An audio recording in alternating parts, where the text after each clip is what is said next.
I never believed in the supernatural, not until one night. Back then, I'd been working as a delivery driver for 3 months. Not the best job, but steady pay. And then, one order changed my life and everything I thought I knew about the world. I was walking down the street, a warm pizza box in my hands, thinking about tips and what I'd buy with my next paycheck. And then, it was an ordinary Friday evening. The app sent me an order, a large 4-cheese pizza. Address, 142 Cedar Street, apartment 61. I'd never even heard of Cedar Street, and I was born and raised in this city. The GPS froze for a moment, then guided me through back alleys, down a narrow path along an old wooden fence. The building stood at the very end of the dead end, 9 stories tall, but it looked abandoned. Black window frames, peeling paint, a crooked front door. Inside, a dead elevator, rusted mailboxes, stale, suffocating air, and silence. I wasn't alarmed. We have plenty of old buildings in this city. I climbed to the 7th floor. Apartment 61's door was slightly open. The doorbell didn't work, so I knocked. No answer. I pushed the door open and called out, "Delivery, 4-cheese pizza." From behind the bathroom door came a woman's voice. "Leave it on the kitchen table, please." I didn't want to go inside, but there was nowhere else to put it, so I stepped into the kitchen. If I could go back to that day, I'd have run.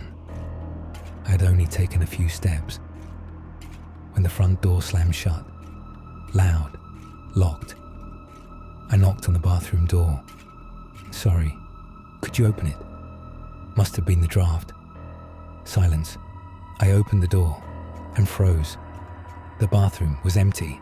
The whole apartment was empty. "Hey, this isn't funny," I shouted. "Someone let me out." No answer. My phone, dead. My tablet, dead. I walked to the window and stopped cold.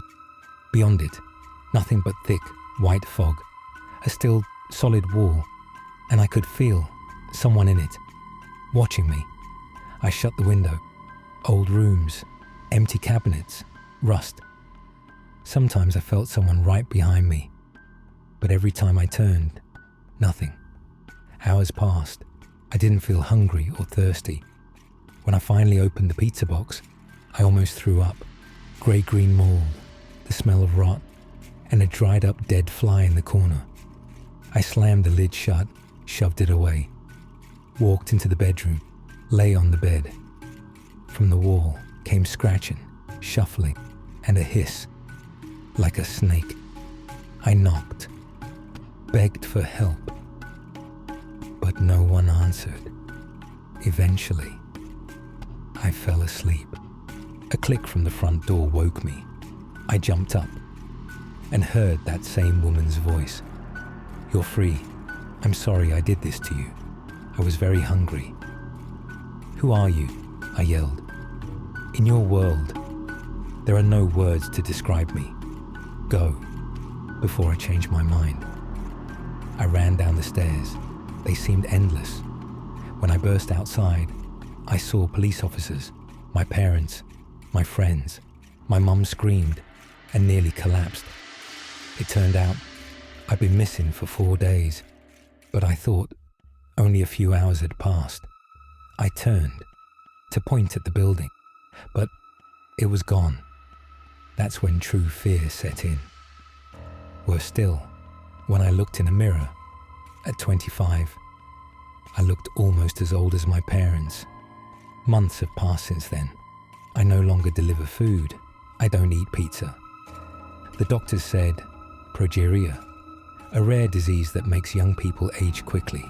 But I know it wasn't a disease. That thing took my youth. I call her the hunger. Why she spared me, I don't know. Full or pity. We like to think the world is simple, but there are doors you should never open. And I know now, reality is only a thin veil.